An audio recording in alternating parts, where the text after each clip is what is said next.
Boa noite, pessoal. Bem-vindos ao último webinar Sonic Brasil do ano.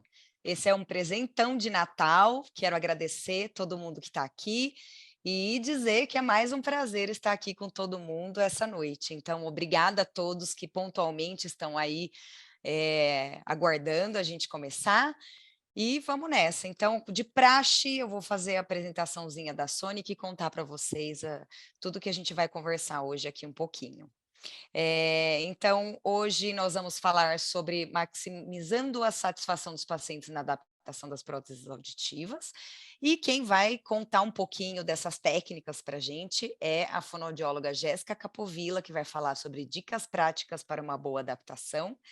A fonoaudióloga Marcela Vidal vai falar sobre informações importantes para obter uma impressão adequada das orelhas. E a fonoaudióloga Marina Panelli vai falar sobre medidas com microfone e sonda para verificação dos parâmetros acústicos e do efeito de oclusão. Então, um assunto pertinente para todos nós audiologistas. Vamos nessa. O link, o botãozinho aí do Question and Answers já voltou, o Zoom resolveu o bug que estava acontecendo aí nas últimas apresentações. Então, a qualquer momento, podem enviar perguntas, comentários, sugestões, que no final de cada apresentação, as nossas palestrantes estão aqui com a gente hoje ao vivo, e elas vão responder as perguntas e fazer os comentários, tá bom? Bom, para quem não me conhece, eu sou a Jade, eu sou fonoaudióloga do Grupo Deimant, e eu atuo na Sonic desde 2021, quando a marca ganhou uma gestão e uma equipe própria. Antes disso, em 2010, a marca foi comprada pelo nosso grupo. Em 2015, a gente iniciou as atividades da marca no Brasil através do mercado público, o governo. E em 2016, a gente inseriu essa marca no mercado multimarcas. Então, a gente vem cada vez mais conquistando novos audiologistas e novos pacientes com a nossa qualidade e o mega, ultra, super querido atendimento da nossa equipe, que trabalha com todos vocês, né? Aqui é só para mostrar um pouquinho onde que a gente está no mundo, então a gente tem alguns escritórios internacionais que são nomeados como International Headquarters, e o Brasil é um deles, além da distribuição em mais de 45 países. Então, a gente está no mundo todo, né? A gente tem uma grande parcela no Brasil também. E aqui, para contar um pouquinho para vocês como que é a estrutura do nosso grupo no mundo hoje, né? Então, dentro do Hearing Care, a gente tem, aqui no Brasil são as nossas lojas Telex, mas em cada lugar do mundo tem um nome, como, por exemplo, Audica, Hearing Life, né? A gente tem a parte de aparelhos auditivos, com 4 marcas, né? E aqui no Brasil, fica dentro da nosso grupo aqui a Oticon, a Philips e a Sonic. A gente tem a parte de implante coclear e prótese osteoancoradas com a Oticon Medical, a parte dos equipamentos de diagnóstico, que a gente tem a Interacoustics, nossa parceira aí de longa data, né? E a gente tem também, dentro do diagnóstico, aqui no Brasil a gente tem a Diatec, né? Que é a parte que faz os serviços da Interacústica. Então, eles fazem serviços de calibração, de conserto de equipamentos de diagnóstico audiológico, não só da Interacústicas, tá, gente? De várias marcas. Então, quem tiver aí precisando fazer calibração, manutenção de algum equipamento, manda um e-mail aí para a gente, que a gente coloca vocês em contato com a equipe comercial da Diatec também. E na parte de comunicação, a gente tem a EPOS, que é a parte de fones de ouvido e comunicações, e as vendas desse grupo são feitas somente online, tá? Aqui, que é um xodozinho, né, que a gente tem, é o nosso centro de pesquisa próprio, com fortes ligações com a academia internacional, uma delas é a Academia Americana, né, é o nosso centro de pesquisa que fica em Ericshome. É um orgulho toda vez, eu nunca vou tirar esse slide daqui, porque é um orgulho muito grande a gente fazer todos esses desenvolvimentos de tecnologia e pesquisas junto com engenheiros e audiologistas do mundo todo, pensando sempre, né, em trazer para os nossos pacientes audiologia personalizada, as tecnologias, né, super ultramodernas, e sempre pensando na compensação de esforço de escuta e esforço cognitivo. Então é um orgulho, e todas as nossas marcas do grupo são desenvolvidas, as pesquisas são realizadas em Ericshome. Aqui para falar um pouquinho da Sonic, que é uma coisa que eu acho muito interessante também, os nossos aparelhos foi feita uma pesquisa com grandes fabricantes do mundo e descobriu-se, né, que os aparelhos da Sonic são os que têm a menor taxa de retorno para o laboratório, então a gente fica menos de 5%, dos produtos vão para o laboratório, a pesquisa foi feita com produtos BTE em 2019, e a média da indústria, ela é bem maior do que a da Sonic, então é um orgulho apresentar isso daqui, uma segurança, uma confiança que a gente pode, que a gente transmite para os audiologistas que trabalham com a nossa marca e para os nossos pacientinhos também, que significa que eles vão ter menos chance de ficar sem o aparelhinho se eles precisarem de alguma manutenção. Aqui é um momentinho de vocês conhecerem mais uma pessoa da equipe da Sônica, tem muita gente que trabalha já com a gente que está aqui hoje, então esse é o Anderson, ele é o nosso consultor de vendas, para a Sonic no Brasil todo. Então quem tiver interesse, alguma dúvida, quiser conhecer melhor, tá os contatos dele aí para falar com ele diretamente, a gente está à disposição. E agora quero trazer minha convidada, minha amiga e minha querida profissional que eu admiro tanto, que é a Marcela. Dentro do assunto, né, para maximizar a satisfação dos pacientes na adaptação de próteses auditivas, ela vai falar um pouquinho hoje para a gente, dividir o conhecimento que ela tem, falando informações importantes para obter uma impressão adequada das orelhas. Quero agradecer a presença da Marcela aqui com a gente e também dar os parabéns, porque ela defendeu a tese e agora ela é a mais nova mestre do grupo. Parabéns, Marcela, muito obrigada de novo pela sua presença hoje aqui com a gente, e a gente fica também muito orgulhoso de poder participar um pouquinho desse momento tão importante da sua vida profissional, te dar um apoio lá, que foi muito emocionante assistir, e dar o parabéns pelo título também, dizer que é mais uma conquista importante e um orgulho ter você aqui com a gente. Muito obrigada. Ah, que fofo! Eu que agradeço sempre aí, enfim, essa parceria que a gente tem, essa amizade, não só com você, mas enfim, com todo o nosso time, uma apoiando e dando suporte para outra, a gente avança, a gente chega longe e a conquista e o resultado de um é a conquista e o resultado do grupo todo. Então, obrigada mais uma vez por vocês estarem lá comigo. E pelo convite hoje, né, e não só o presente de Natal, mas é um presente para o fonoaudiólogo, afinal essa semana a gente comemora aí o nosso dia, né, dia 9 está É, chegando, então a gente vem aí trazendo algumas informações importantes aí para nossa prática na área da amplificação. E aí a convite da Jade, a convite da Jéssica, e pensando em maximizar essa satisfação dos usuários, elas pediram para que eu pudesse falar um pouquinho sobre informações que são fundamentais e que sejam, importantes para que a gente tenha aí, então, uma impressão adequada da orelha, né. E quando a gente fala de moldes, quando a gente fala de aparelhos e próteses auditivas customizadas, a gente entende o quanto que o primeiro passo é se ter uma boa impressão. Então, uma boa impressão da orelha, ela vai ser a base para que a gente tenha, então, um molde personalizado, bem adaptado, né, não só o molde, mas outros tipos de adaptadores auriculares e até mesmo a prótese auditiva, né, customizada. E aí existem muitas coisas que juntas elas podem contribuir, então, para um resultado satisfatório para a adaptação de um aparelho auditivo ou de um molde auricular. Então a gente está falando sobre definir essas expectativas, e aconselhar o paciente nesse processo da seleção.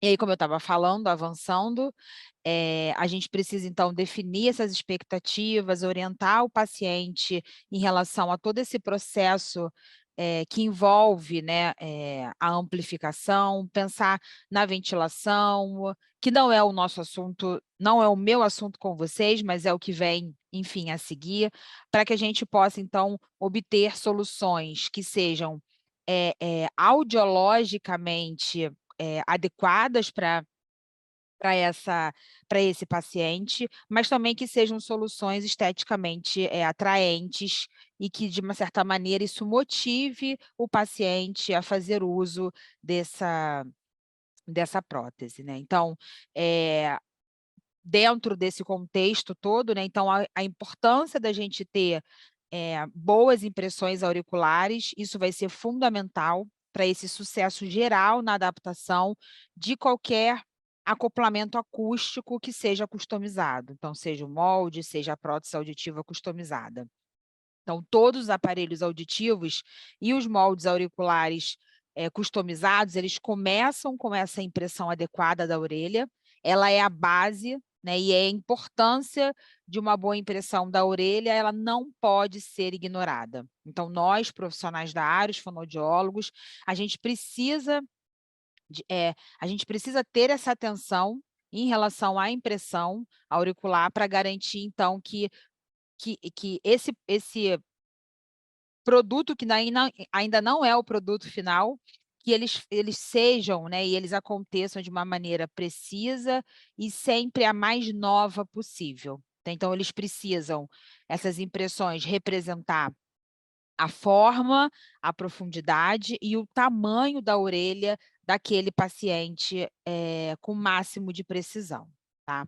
Então, como eu falei, tudo começa com uma boa impressão da orelha, então tanto um molde ou um aparelho auditivo customizado, preciso e feito de forma adequada, garante então que esse aparelho auditivo ele se ajuste de maneira adequadamente na orelha do cliente, de maneira que ele se encaixe, confortavelmente, que ele impeça o feedback de acontecer, e com isso, impedindo o feedback, a gente garante o ganho adequado dessa amplificação e ajuda também na fixação desse molde, a fixação desse aparelho auditivo customizado na orelha, né, no conduto auditivo desse paciente. Então, de maneira geral, uma boa impressão feita com precisão, ela é uma parte importante dos resultados audiológicos, bem-sucedidos, quando a gente fala em trabalhar, então, com moldes e essas próteses auditivas customizadas. Então, o tamanho e a forma do canal auditivo desse paciente é que vão determinar qual modelo pode ser feito para esse indivíduo, né. Então, as características físicas da orelha vão determinar o que realmente pode ser feito. Então, por isso que é importante que essa impressão, ela capture, todos os detalhes que são relevantes desse meato acústico externo, da concha e da hélice desse paciente. E aí, a prática leva à perfeição, né. Então, tirar uma boa impressão, tirar uma impressão de qualidade requer uma prática. E o que eu quero mostrar, então, para vocês a seguir, são, passos importantes, né, que a gente precisa considerar e a gente precisa conhecer, e são recomendações do grupo Deimant como um todo, quando a gente fala, então, desse processo prévio da adaptação das próteses auditivas, que é a impressão auricular, quando a gente fala dessa necessidade para o paciente. Então, quando a gente fala desse processo da tomada, né, da impressão, auricular, a gente precisa pensar que ele envolve 7 etapas, 7 passos, fundamentais. Então a gente tem a meatoscopia, a seleção e a colocação da buchinha de algodão, a preparação do material, a inserção do material, a cura do material, a remoção da impressão e a avaliação final dessa impressão. Eu quero falar um pouquinho de cada uma delas com vocês, compartilhar algumas informações que são pertinentes. Bom, antes da gente começar, é importante, então, a gente preparar o paciente, né, para esse momento. Embora a gente saiba que fazer esse processo, né, a impressão da orelha, seja um processo seguro, inofensivo, quando ele feito realmente de maneira adequada, correta, ainda assim, isso pode ser, uma experiência, enfim, estranha ou talvez não conhecida para alguns pacientes, né, e aí particularmente para aqueles pacientes que podem ter algum tipo de sensibilidade, quando algum objeto acaba tocando ali o meato acústico dele, né. Então é importante estabelecer algumas expectativas que sejam adequadas para aquele paciente, Então, esse processo também envolve esse aconselhamento, essa orientação, antes da gente iniciar, então. Então, isso pode ser feito explicando essas etapas do procedimento para o paciente, que tipos de sensações ele pode sentir, né? Então, por exemplo, a plenitude auricular, e o tempo de cura que essa impressão, que esse material requer ali dentro da orelha desse paciente. É importante a gente tranquilizá-lo, né, embora ele possa perceber que seja algo estranho, isso não deve ser doloroso para ele. Além disso, a gente precisa certificar de que todas as orientações, instruções, elas sejam dadas antes de iniciar esse processo, porque naquele momento ele passa a ter um agravo, né, da perda auditiva dele, e enquanto aquele material ele estiver ali na orelha, então é importante ter essa comunicação, essa orientação antes de iniciar. É importante também dizer para o paciente que evitar que eles falem enquanto esse material de impressão ele está ali curando, ele está tendo esse processo de secagem na orelha, mas mantendo ali uma posição natural e relaxada da mandíbula. Além disso, é importante orientar o paciente para que ele levante a mão se ele se sentir algum desconforto, alguma dor durante todo esse processo, para que vocês, então, possam avaliar o que realmente ali esteja acontecendo. E, obviamente, que se alguma coisa acontecer, é muito importante que esse paciente, então, seja encaminhado ali para o otorrino, para que ele receba a orientação médica. E lembrando que todo esse processo visa, então, esse conforto e essa segurança do paciente, né, que a gente sabe que sempre vem ali em primeiro lugar. Então, pensando no passo 1, que é a meatoscopia, né, então essa meatoscopia, ela Marina levantou a mão? Não, Ah, não tá. tenho não, tá? Desculpa, eu não sei o que aconteceu. Tá bom. É porque o Zoom agora ele tem uma ferramenta de reação de movimento. Então, às vezes, se isso tiver Ah, ativado, quando você, sem querer, levanta a mão e ele reconhece, ele entende que tem alguém querendo, enfim, falar. Então, de repente, você se mexeu aí, por isso que habilitou. tá. Tá bom, não, mas pode continuar, eu não ia falar nada, não. Beleza.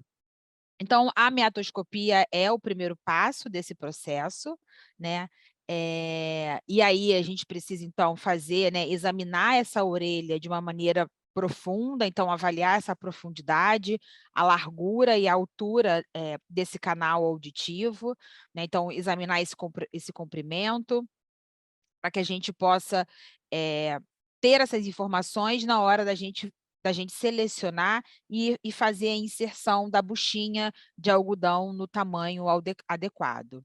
Verificar se não há excesso de cerúmen ou qualquer outra coisa que possa, bloquear ali a passagem e a visualização, né, desse meato acústico. E se forem notadas algum tipo de anormalidade, infecção, escoriações, enfim, a gente sabe que precisa encaminhar, para os profissionais que sejam relevantes. Então, a metoscopia, ela é um passo muito importante para que a gente possa garantir ali essa anatomia, né, qual é o caminho, que essa massa, que esse material da impressão, ele vai seguir e, obviamente, para a colocação correta da buchinha de algodão. Então, o passo 2 é a colocação da buchinha de algodão. Então, é muito importante, proteger, né, a membrana timpânica e a orelha média durante essa etapa do processo. Então, a gente precisa selecionar o tamanho apropriado do algodão. Se essa buchinha de algodão ela for muito grande, ela pode criar uma pressão dentro desse canal auditivo, e se ela for muito pequena, o material de impressão ele acaba passando por ela, chegando até a membrana timpânica, e aí sim podendo causar algum tipo de dano, né. Então a gente precisa garantir o tamanho adequado dessa buchinha de algodão. Então aqui algumas dicas, né, então puxar o pavilhão auricular para cima e para trás, para poder alargar esse canal auditivo e ficar de fácil visualização do profissional. Colocar então a buchinha de algodão na abertura abertura meatal, né, ali a abertura do canal auditivo, e utilizar a caneta Earlight para poder inserir suavemente esse algodão no interior ali do canal auditivo e depois verificar o posicionamento e a cobertura, se essa buchinha de algodão ela foi capaz mesmo de bloquear ali a passagem desse meato acústico, isso utilizando o otoscópio. E um passo importante também é posicionar a linha, né, do algodão, aquela linha que fica externa. E aí tem um vídeo a seguir que mostra uma ilustração, mas que mostra um pouquinho dessa etapa. E por que posicionar essa linha? Porque se essa linha ela fica para baixo, ela acaba criando uma fissura nessa impressão, e que isso pode prejudicar no processo de confecção desse molde ou dessa prótese auditiva customizada. Então, é importante que ela seja colocada por trás do pavilhão auricular. E aí, no próximo vídeo, tem isso mostrando para vocês. Opa! Então, aqui a colocação, né, da buchinha de algodão. E a posição aqui, então, da linha para cima do pavilhão, aqui para trás, evitando que ela fique caída aqui para baixo, para evitar a fissura, né, que muitas vezes acontece e acaba ali prejudicando na confecção do produto final. Bom, o passo 3 é a preparação do material, né, e esse processo ele vai variar de acordo com o fabricante, né, então o tipo de material que você está utilizando. Então, qualquer tipo de material de impressão utilizado, ele deve ser misturado de acordo com as instruções do fabricante, né? E se a gente pensar na mistura, né, na marca e na massa comum que a gente utiliza, como a gente vê aqui, essa massa de combinação azul e branca, o que a gente precisa ali é misturar, então, esses dois materiais, esses dois componentes, até que a gente alcance essa cor uniforme e utilizar a quantidade adequada, e por isso que vem aquela espátula, né? Não é nem mais ou menos do componente branco e do componente azul, é exatamente a mesma medida, tá? E aí, enfim, no caso, dependendo do fabricante, isso pode ser feito, essa mistura pode ser feita à mão ou com o uso de uma almofada de mistura, tá? E aí esse material, então, precisa ser manipulado de uma maneira precisa e rápida, para a gente poder garantir que a gente vai ter o tempo necessário para inserir, né, esse material dentro desse canal auditivo. E aí, depois que a gente misturar bem e a gente obter ali uma cor uniforme, não pode ficar nem aparecendo muitas partes azuis se destacando e nem muito branca, precisa realmente ficar homogêneo. A gente insere, então, essa mistura dentro da seringa que vai ser utilizada ali para fazer a impressão da orelha, né? E aí a gente vai usar o êmbolo empurrando esse material para baixo, ou seja, para a ponta da seringa de uma maneira precisa, mas delicada, para garantir que bolhas de ar sejam removidas, porque senão isso vai gerar em falhas nessa impressão, tá? E aí, como o processo de cura já começa assim que esses dois componentes eles entram em contato, então é importante que o profissional trabalhe rapidamente enquanto faz a mistura desse material e enquanto coloca esse material dentro da seringa. E aqui a gente tem também um vídeo que mostra aí, né, de uma maneira ilustrativa, e esse vídeo real, onde o profissional, então, ele faz ali a remoção do componente branco e do componente azul, utilizando cada um a sua espátula, mas na mesma quantidade, e fazendo, então, a mistura, né, a manipulação desses dois componentes.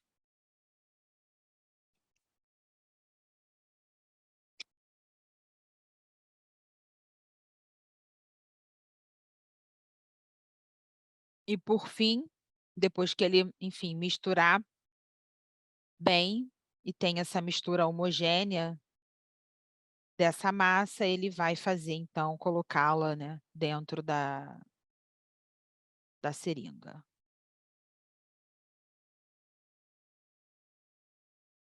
Então, percebam que está bem homogêneo. Ele utiliza até a palma da mão para fazer essa mistura, porque, de uma certa maneira, a área de contato é maior, então fica bem mais homogêneo. E aí coloca a impressão dentro da seringa, empurra o êmbolo, de modo que não tenha bolhas de ar. E aí, a partir daí, esse material, então, ele é pronto para fazer a inserção no canal auditivo. O próximo passo, então, é justamente esse, inserir, né, esse material.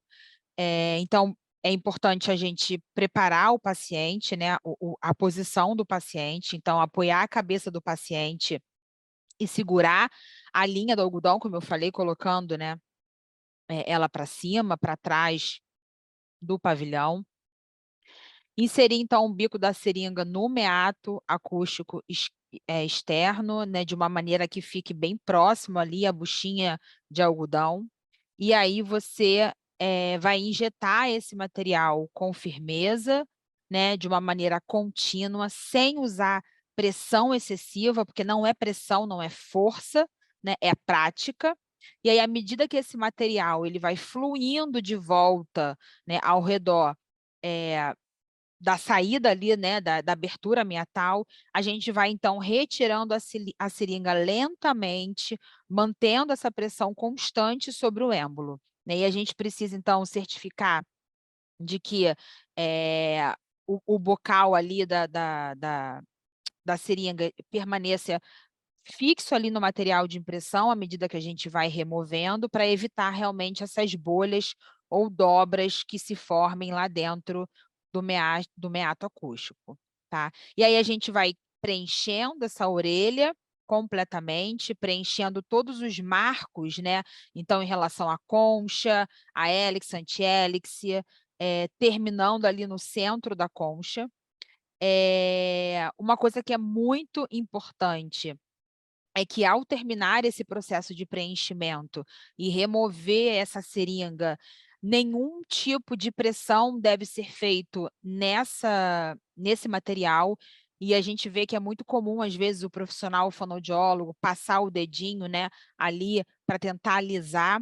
Não, não faça isso, porque você pode alterar essa anatomia, né, que vai ser ali moldada por meio daquela impressão. Então, não faça isso. Terminou, deixe esse tempo necessário de cura desse material, sem que faça nenhum tipo de pressão com o dedo ou com as mãos nesse material que está ali já secando dentro do meato.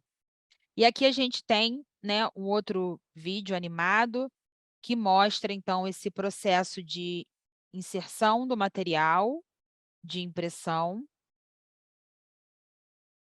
dentro da orelha. E aí a gente esperar, né, o tempo de secagem. E aí o passo 5, então, é realmente a cura do material, né? Então, o tempo de cura, ele varia de 3 a 5 minutos, dependendo do tipo de material utilizado e também da temperatura do corpo do paciente, do indivíduo. É importante, como eu falei, não empurrar a impressão enquanto ela está ali se curando, enquanto ela está configurando essa anatomia.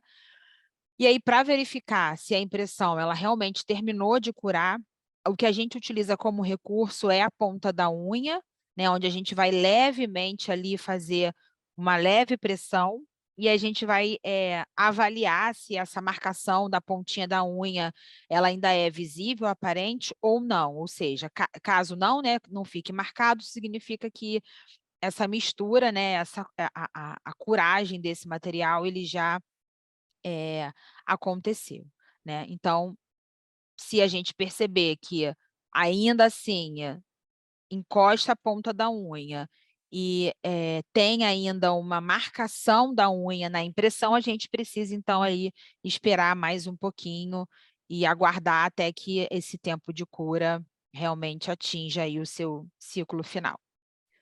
O passo 6, então, é removendo, né, a impressão, essa massa da orelha, né? Então, essa impressão que já secou, né? Isso deve ser feito de uma maneira lenta e cuidadosa. Então, o primeiro passo, a gente fala que é quebrar esse selo, essa maneira que a massa ela fica ali selada, né, nessa orelha. Então, isso precisa ser feito puxando suavemente os cantos da orelha externa para ir soltando essa massa, né, da concha. E depois que isso é feito, então a gente segura as bordas externas da impressão e vai girando suavemente para fora do canal com o movimento de rotação, né? E pode ser necessário, e isso ajuda bastante, pedir então para o paciente ele movimentar a mandíbula um pouco de um lado para o outro, para que isso possa ajudar ali no processo de remoção. E aí, depois de remover, então, a impressão, obviamente que é importante verificar o meato acústico, novamente, do paciente, para garantir, então, que todo esse material de impressão e a buchinha, né, o algodão, eles foram removidos. E limpar a orelha, enfim, com lenço de papel ou algum pano, se isso for necessário, porque geralmente esse material ele tem ali um óleozinho, né? Isso pode acabar incomodando o paciente depois. E aqui tem um vídeo que também mostra esse processo, né? De como a gente solta primeiro, quebra essa selagem da massa e depois a rotação para fazer aí a remoção cuidadosa dessa impressão, tá? Então, a impressão da orelha. É importante também essa inspeção do canal auditivo pós remoção da impressão, até para ver se não ficou nada lá dentro e que, de repente, seja necessário acionar, enfim, né, o otorrino. E o passo 7, então, é a inspeção dessa impressão. Então, como eu falei, a qualidade da impressão ela vai influenciar no produto final, seja o molde auricular, seja a prótese auditiva customizada, né, intra-auricular. Então, para que a gente possa, então, avaliar isso, a gente tem aqui um checklist, né? Então, primeiro, verificar o comprimento, a profundidade da impressão por meio, né, desse canal auditivo, se ele é longo o suficiente para determinar a direção do som. Isso é muito importante e eu vou mostrar num slide a seguir um exemplo, né, de quando a gente não tenha uma impressão tão profunda, chegando ali na segunda curva, pensando em torno de 14, 15 milímetros de comprimento desse canal auditivo, o que isso pode acabar gerando de efeito negativo no produto final, né? Pensando principalmente na prótese auditiva intra-auricular. Além disso, verificar a largura, a altura e as curvas do canal, ou seja, se tem espaço suficiente para montar aquele dispositivo que foi selecionado pelo fonoaudiólogo e que seja o dispositivo, então, ali definido junto com o paciente. Então, por exemplo, esse canal auditivo, ele tem largura suficiente para caber um receptor, por exemplo, de 85, receptor de 100, um receptor de 105, que ainda vai junto dele a cápsula desse material, seja o molde ou seja a prótese intra-auricular. Então, isso é muito importante. E aí, obviamente, aqui cabe vocês terem as informações ideais do fabricante, né? No caso nosso aqui da Sonic, para saber o que é considerado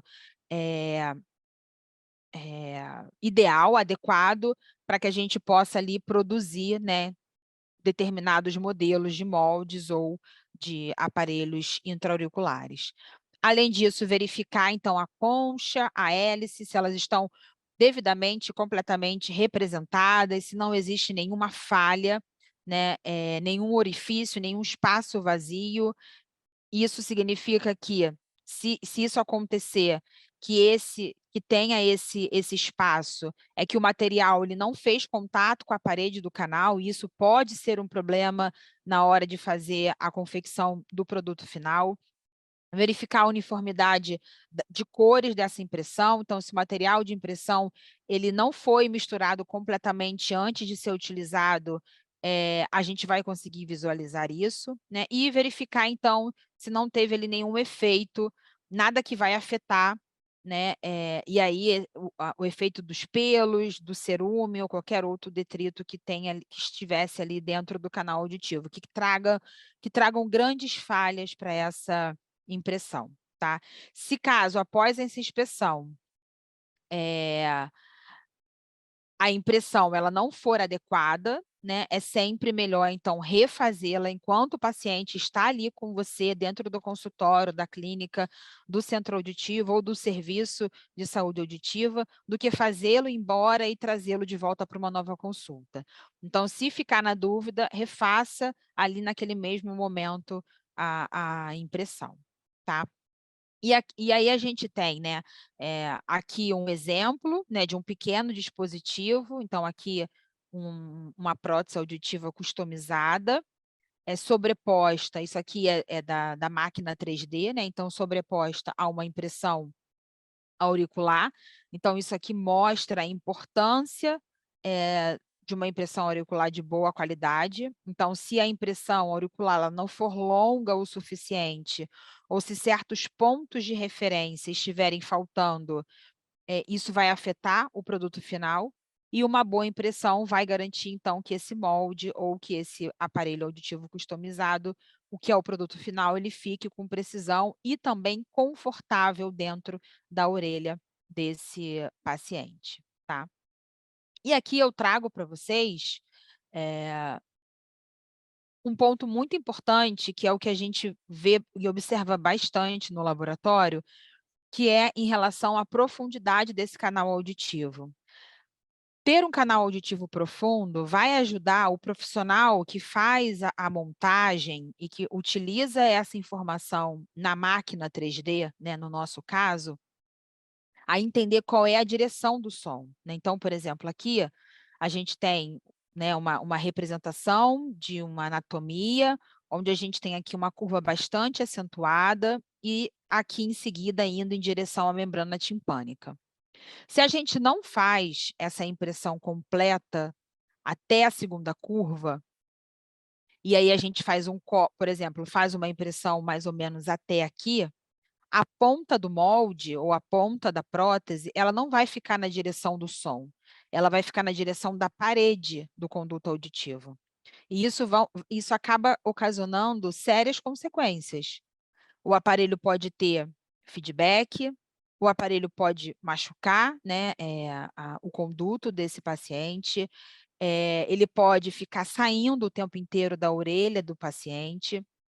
Além disso, gerar algum tipo de som que seja desconfortável, né, enfim, para o paciente.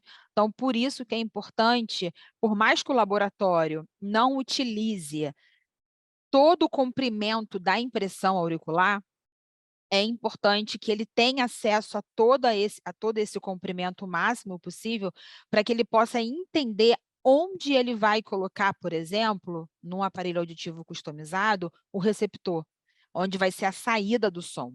Então, aqui eu mostro para vocês, ó, alguns exemplos de, né, impressões auriculares curtas, onde a gente aqui, se o protético lá, né, o técnico, ele pegar tanto essa em azul quanto essa em verde, e aonde foi colocada a buchinha de algodão, ele não tem ideia para onde vai, né, essa direção do som do canal auditivo.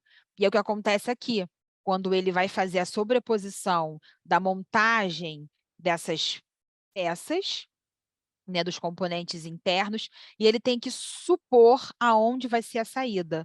Ele vai supor porque ele não tem o preenchimento completo desse canal auditivo, tá? Então, fazer uma impressão profunda, mais uma vez, não significa que vai ser utilizado ela por completo, mas é fundamental no processo de direção do som e também ajuda bastante na fixação desse molde ou dessa prótese auditiva intra-auricular nesse canal auditivo, tá? E aí aqui eu quero mostrar para vocês o vídeo completo que fala sobre, então, o processo, né, da impressão auricular. Então, desde a meatoscopia,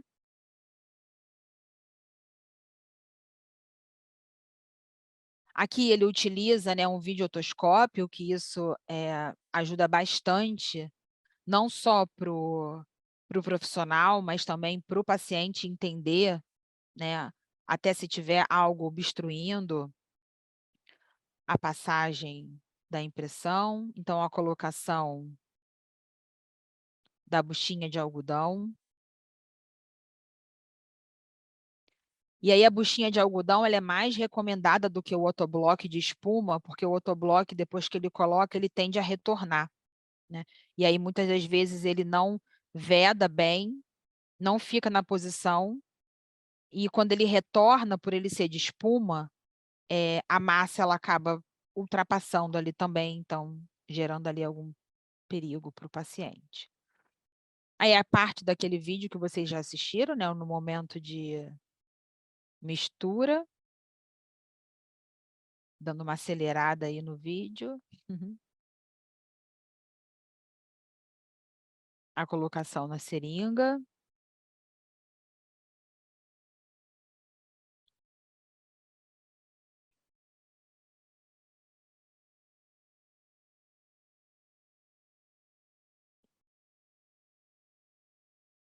Né, lentamente, com precisão, para evitar qualquer tipo de ar, e a colocação, então, desse material dentro do meato, com a linha para cima. Isso é uma dica.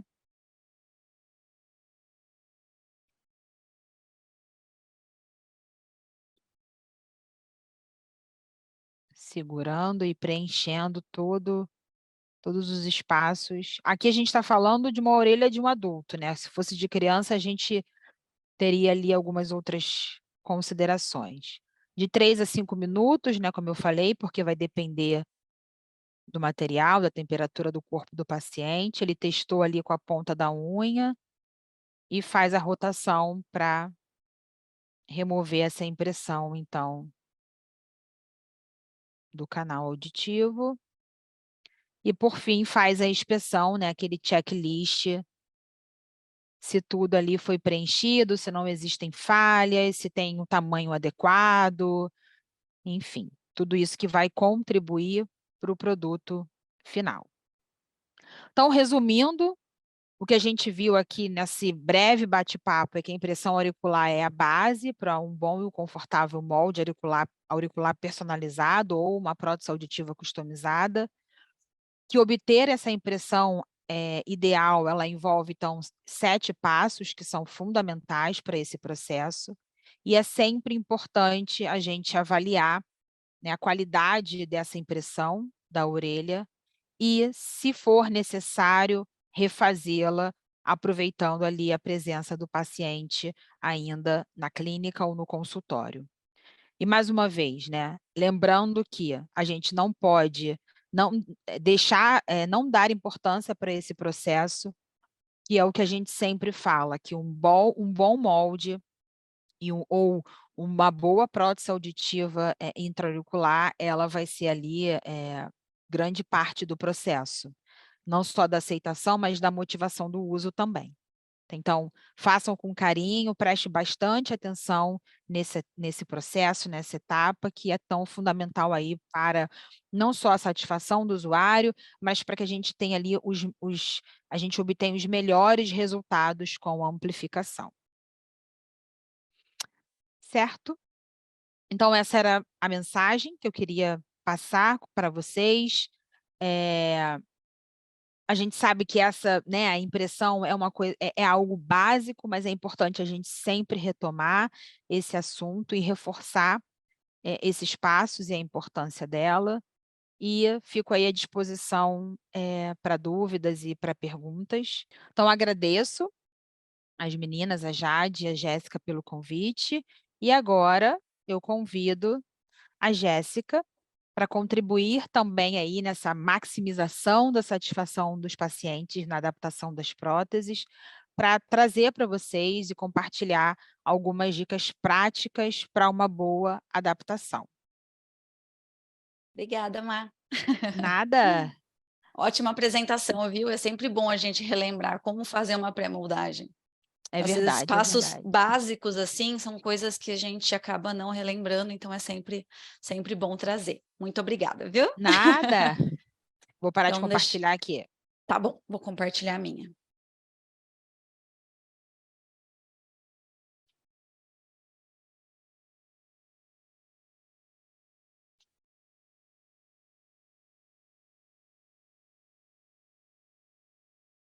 Vamos lá, deixa eu ver. Aí, acho que agora está compartilhando.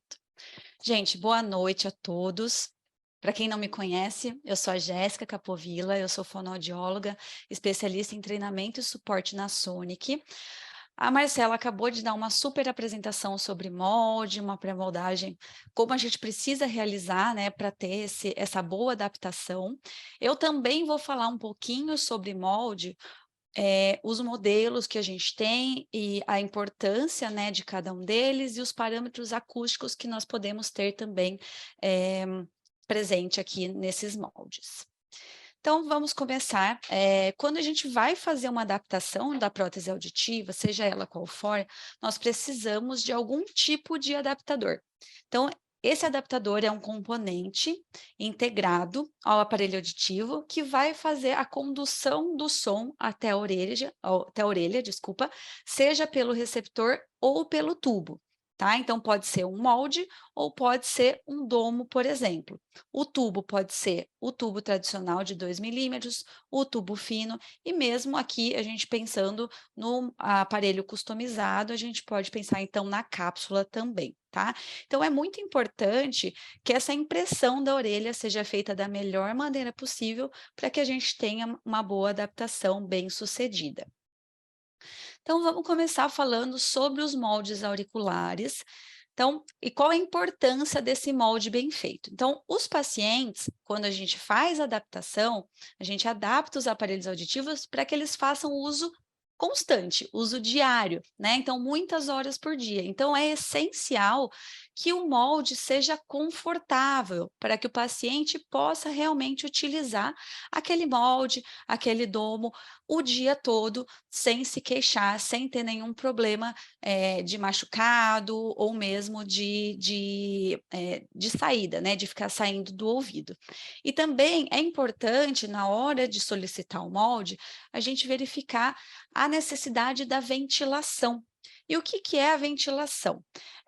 Então, é um buraco que a gente faz, né, no molde, que vai fornecer uma ventilação para dentro do ouvido. Então, essa ventilação, ela pode ser usada para modificar de forma acústica o som amplificado e também o efeito da voz do próprio paciente.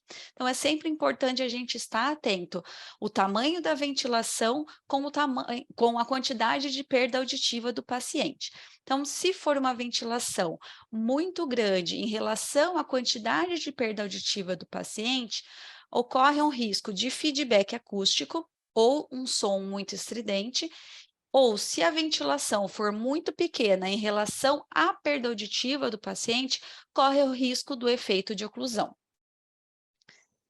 Então, é muito importante a gente sempre ficar atento na solicitação do molde, além, né, do conforto, a gente ficar atento à posição, à colocação e ao encaixe desse molde. Por quê? Ao movimentar a mandíbula ou a cabeça, mesmo que esse molde esteja ajustado, pode ser que, como consequência dessa movimentação da boca, dessa movimentação da cabeça, que o molde ele desencaixe do ouvido, tá? E isso pode machucar o ouvido do paciente, como também pode incomodar, né, de ficar saindo ali do conduto e o paciente o tempo todo ter que ficar empurrando esse molde. Além disso, ao sair do ouvido, né, o paciente acaba perdendo um pouco de amplificação e perdendo aí a qualidade do som. Então, é importante também a gente verificar o material que nós vamos usar para o molde auricular. Então, nós temos 2 tipos de materiais. O material de acrílico, e o material de silicone. O acrílico, ele é um material rígido e ele é muito tradicional, né? Normalmente é o que é mais utilizado nos moldes auriculares. E nós temos também, então, o molde de silicone. O molde de silicone ele é mais macio e ele também é um pouquinho, tem um pouco mais de atrito, né? Porque ele é um plástico. Já o acrílico, então, ele é mais liso também. Ambos materiais, eles são hipoalergênicos, e aí a gente vai ter, então, quando escolher cada tipo de material. Então, o molde de silicone, normalmente ele é indicado para bebês e crianças, pensando que eles são ativos, que eles brincam, que eles jogam bola, que eles correm, que eles caem. Então, pensando nisso, para não correr o risco do molde quebrar, de um molde machucar o ouvido dessa criança, o mais indicado é o silicone, assim como o aumento do ganho. Então o silicone ele veda bastante o ouvido, o que acaba garantindo menos escape de som e assim garantindo um maior ganho em baixas frequências e diminuindo a ocorrência do feedback acústico. Já o molde de acrílico, ele é um molde de fácil inserção e remoção, ele é muito fácil de limpar, tá? Então, somente uma água, um sabão consegue limpar muito facilmente.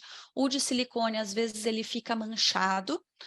Ele é muito confortável e a gente consegue realizar modificações acústicas muito mais fácil aqui no molde de acrílico. Então, por exemplo, se a gente precisar aumentar a ventilação, se a gente precisar desbastar o molde que está machucando o ouvido do paciente, a gente consegue fazer isso muito mais facilmente aqui. Importante dizer que qualquer um dos moldes vai ficar confortável na orelha se ele for bem feito, né? Se ele estiver no tamanho adequado para aquele paciente. Agora a gente vai ver um pouquinho sobre as mudanças acústicas que nós podemos fazer no molde. Então, a mudança que a gente sempre, que é importante a gente sempre verificar é a necessidade da ventilação, tá? Então, ele consiste numa abertura de um orifício que pode ser paralelo, diagonal ou externo ao canal do molde. E como objetivo, essa ventilação, ela vai permitir que o ar externo, né, do ambiente ventile dentro do canal auditivo. Essa ventilação também vai permitir que o som natural entre no ouvido, né, os sons de baixa frequência entre de forma naturalmente, e também essa ventilação ela vai aliviar as baixas frequências da própria voz do usuário para evitar o efeito de oclusão. Então, quando a gente pensa, né, eu vou falar um pouquinho do efeito de oclusão depois, mas quando a gente pensa naquele paciente que está se queixando da própria voz, está se queixando que está com o ouvido tampado, a gente pode pensar aqui, então, numa ventilação. Então, como uma observação, né? A ventilação, ela tem que ser a maior possível para otimizar o conforto para o paciente, mas também não pode ser tão grande a ponto de ocorrer o feedback acústico. Claro que agora, pensando nos aparelhos que a gente tem atualmente, a gente sempre tem o cancelamento de feedback adaptativo, e a gente está no Pro aqui, pensando nos aparelhos da Sonic, então também vai trabalhar aqui em conjunto com os adaptadores. Então, os tipos de ventilação que nós temos, tá? Então, nós temos a ventilação redonda, então aqui a gente pode ver nesse diagrama, deixa eu ver se apontando aqui, ó. Então, aqui a gente tem esse diagrama, a gente pode ver a ventilação redonda e a ventilação oval. A forma da ventilação, ela não vai determinar o efeito que vai ser realizado, né, no final, na saída do som. O que vai determinar o efeito vai ser o volume. E o volume é o comprimento e o diâmetro que vai ter essa ventilação. Então, aqui a gente vai entender um pouquinho dessa física da ventilação. Então, como eu disse anteriormente, quem vai determinar o efeito da ventilação lá na saída do som vai ser o comprimento e o diâmetro. Então, aqui a gente tem uma imagem do som de entrada, que é esse aqui. Nós temos o diâmetro, que é o D. Então, a gente pode ver aqui, nessa primeira imagem, o diâmetro ele é mais curto e o comprimento ele é mais longo. Então, a gente tem uma saída não muito grande. Aqui na segunda imagem, o diâmetro também mais curto e o comprimento curto, e a gente vê que a saída foi um pouco maior que a imagem anterior. E na terceira imagem, a gente tem, então, um diâmetro maior e um comprimento maior, e a gente pode ver que a saída aqui foi ainda maior.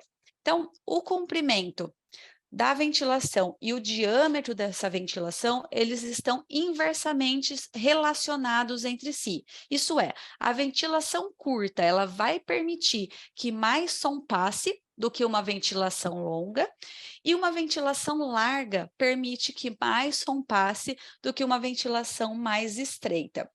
E quando a gente combina as duas coisas, então uma ventilação de comprimento curto com um diâmetro grande, vai ser a melhor ventilação, porque vai ter menos resistência acústica, tá? Essa resistência acústica vai ser mínima.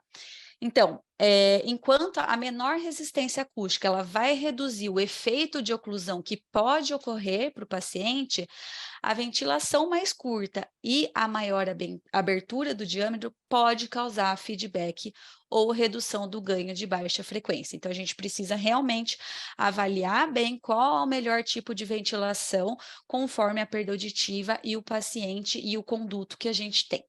Então, aqui nós vamos ver o efeito da ventilação pensando em cada tamanho de ventilação diferente, tá? Então, aqui do lado, a gente tem uma tabela, né, uma imagem, que vai mostrar, aqui em pontilhado, em vermelho, a gente tem um molde ocluído, tá? Uma ventilação de 1 milímetro é essa linha verde, essa linha roxa aqui. Se a gente verificar, o efeito acústico dela é muito pequeno. Então, a gente está com a linha do 1 milímetro muito próximo da linha pontilhada, da linha do molde ocluído. Então, o que significa? Que o efeito acústico ele é muito pequeno, tá? O efeito acústico da ventilação de 1 milímetro é mínima, mas essa ventilação ela vai proporcionar um alívio para aquele paciente, evitando assim o acúmulo de pressão e também o vácuo na hora de a gente remover aquele molde. Importante dizer que normalmente a ventilação de 1 milímetro a gente vai usar considerando a frequência de 500 Hz, né, aqui verificando na hora de considerar o grau da perda auditiva e considerar a ventilação, a gente faz a análise de 500 Hz, então considerando a ventilação de 1 milímetro, nós vamos usar para os limiares de 50, 60 dB, mas normalmente quando o paciente já é antigo usuário e já faz uso do molde com ventilação há muito tempo, ele já está acostumado. Normalmente, pacientes que são novos usuários, eles não necessitam, eles não sentem falta, não se queixam do efeito de oclusão quando já estão nesses limiares em 500 Hz. Já a ventilação de 2 milímetros, a gente pode ver aqui, é essa linha verde, tá? Então, a gente pode verificar que já houve redução nas frequências baixas de 250 e de 500 Hz. Então, a gente normalmente usa a ventilação de 1 a 2 milímetros, considerando aqui em 500 Hz o limiar de 40 a 49 dB.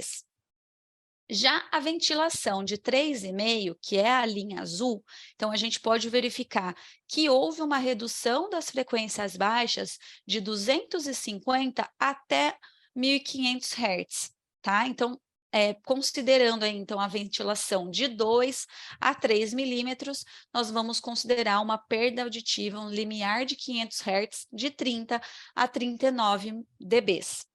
E a ventilação tubo aqui, que seria a adaptação aberta, então ele vai reduzir as frequências baixas de 250 até 2.000 Hz. Então, a gente vai considerar essa adaptação aberta quando houver os graves preservados, então menos que 20 dB, e caso o paciente esteja aí com os limiares em 500 Hz de 20 a 29 dB, nós podemos considerar uma ventilação de 3 a 4 milímetros, tá? Isso considerando um molde rígido. Se a gente considerar um molde de silicone, como ele é mais maleável, essa ventilação acaba sendo reduzida. E quais são esses efeitos, então, da ventilação? Quanto maior for a ventilação, a gente pôde ver no gráfico anterior, menos as frequências baixas serão amplificadas. E isso, porém, né, mesmo que isso ocorra, quando a gente tem uma ventilação grande, as frequências baixas vindas de fora, elas vão conseguir entrar por essa ventilação lá dentro do ouvido do paciente. Então, ele vai perder um pouco na amplificação, mas ele vai ganhar no som ao vivo, né? Na frequência do som externo. E vamos, então, agora entender um pouco do efeito de oclusão. Então, quando a gente considera, né, quando a gente vai fazer uma adaptação, a gente acaba ocluindo a orelha. Então, quando a gente faz essa oclusão da orelha, a energia da frequência baixa, então, geralmente entre 200 e 500 Hz, ele vai entrar no canal por meio de vibração das porções cartilaginosas do canal, que é essa porção aqui, tá? Então, gerando, assim, um aumento no nível de pressão sonora em direção à cóclea. Dessa forma, a gente acaba produzindo, assim, um efeito de oclusão. E como esse efeito de oclusão, ele é gerado na parte mais macia da orelha, dependendo da perda auditiva do paciente, a gente vai necessitar de uma ventilação maior. E aumentando o diâmetro dessa ventilação pode ser uma solução para esse problema, né? Pode ser uma solução para esse efeito de oclusão, mas pode ser que aumentando esse diâmetro aumente também a probabilidade da realimentação acústica, isso é, da microfonia. E aí, considerando isso, então, uma solução que a gente pode ter é fazer o canal do molde mais longo e, com isso, diminuir o diâmetro da ventilação, não ocorrendo assim mais o feedback. Importante dizer, o efeito de oclusão, ele é um efeito acústico, tá? Então, não é um efeito, não é um problema que o paciente ele vai se adaptar depois de um tempo que ele já tiver feito a adaptação, tá? Então, é necessário que a gente verifique, que a gente resolva esse problema. Além, claro, da verificação, como que a gente pode determinar se esse paciente está realmente com o efeito de oclusão? Então, o que que a gente vai fazer? A gente vai colocar a prótese auditiva na orelha do paciente, essa prótese auditiva vai estar desligada, e nós vamos pedir para o paciente falar ou emitir a vogal I ou a vogal U, tá? Aí nós vamos questioná-lo se ele está sentindo aquela sensação de tampado, de ouvido tampado, de balde na cabeça. Se ele estiver sentindo, nós vamos então deslocar o molde, deslocar o domo de forma ligeira para fora, ou realmente puxar esse molde e questionar novamente. Se o efeito de oclusão, se aquela sensação de tampado desaparecer ou diminuir, a gente sabe que é o efeito de oclusão. Então, essa é uma forma que a gente pode fazer dentro do consultório da clínica. Agora a gente vai conhecer um pouquinho, então, o light tip e o micromolde, que são tipos de moldes que nós podemos solicitar. Então, as ventilações no light tip e no micromolde, elas são mais curtas do que no molde BTE padronizado que a gente normalmente utiliza. Porém, a ventilação aqui, o diâmetro dessa ventilação, que a gente usa aqui nesse tipo de molde, ela vai ser mais eficaz. Então, mesmo com uma ventilação mais curta, porém, com o diâmetro elevado, a gente vai ter uma eficácia dessa ventilação do mesmo nível do que a ventilação do molde BTE.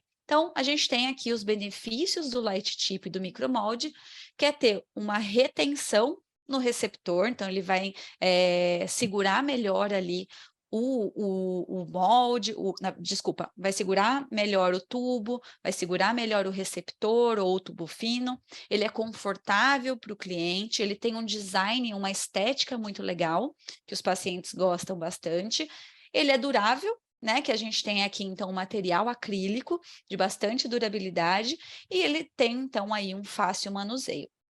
E uma curiosidade é que o comprimento do canal do molde auricular BTE, ele tem de padrão de 7 a 9 milímetros, o que é geralmente recomendado. As curvas, quando a gente verifica na ficha técnica, elas normalmente são medidas, né, no acoplador de 2cc, e os dados eles são representados indicando o que a gente esperaria de um molde auricular de tamanho padrão. Bom, pensando em aparelhos customizados e a ventilação pool, a ventilação collection que nós temos, ela vem para reduzir esse efeito de oclusão que pode ocorrer nos customizados, garantindo um risco adicional, garantindo que não tenha, né, um risco adicional de feedback. Porém, mesmo assim, não vai aumentar o tamanho da abertura da ponta do canal, então a gente vai escolher a quantidade de ventilação, o tamanho da ventilação que nós queremos na entrada do aparelho, porém a ventilação da saída, o que vai estar lá na extremidade do canal, vai ser a mesma, ela não vai alterar. Então, isso acaba reduzindo a chance de um efeito de oclusão. Pensando aqui, então, na retenção, né, a gente sabe que é muito importante que o molde, que o domo, que o aparelho customizado, que ele fique firme na orelha, e quanto mais material a gente retira do molde, mais frouxo na orelha esse molde vai ficar. Então, se a gente retira muito material ao redor da borda da concha, e mesmo no diâmetro da haste do canal, a gente diminui o diâmetro do próprio canal auditivo, que pode fazer que essa retenção não fique tão boa, que esse molde saia do ouvido. E uma coisa que é bem interessante, bem legal de saber, é que o molde concha, concha cheio e o molde invisível duplo, que é esse da imagem, eles são muito semelhantes, as propriedades de retenção e de oclusão vai ser a mesma. O que vai dar diferença, né, a diferença entre um e o outro é o material removido da concha, aqui do meio. Então, acaba tornando, né, em comparação com o molde de concha cheia, o invisível duplo acaba sendo um molde mais leve, mais confortável, porém também com uma boa vedação, como o molde de concha cheia.